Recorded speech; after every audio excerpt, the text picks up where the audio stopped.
We got some news while we've been speaking over the last 5 minutes regarding the Keystone Pipeline. It appears the Nebraska Supreme Court, and we've been waiting for this ruling, has struck down a lower court challenge or ruling that essentially will allow for it to go across parts of Nebraska.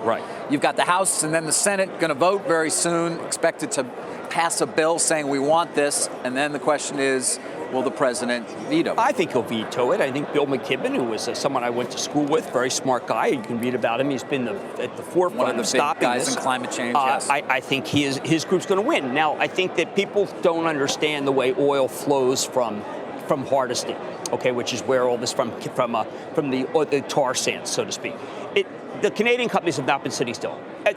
That 800,000 a day, that's going to come here. Okay, it's going to come here in various ways. But what about the idea that it just comes across our country and then it ends out to China anyway? Well, it will if they don't get it here. But there's trains, there's pipelines. Do we need it? Do we need the? Okay, thank you for asking it. Do you know what this is about? You know who they are going to replace? This is about Venezuela versus Canada.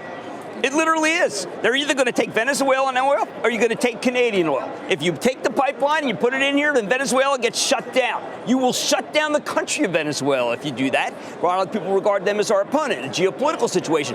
Nigeria doesn't import to us anymore. Where is oil going? By the way, Nordic American tanker, symbol NAT, reported a gigantic boost in its dividend. Why? Because the day rates are big. They're the largest fleet of tankers.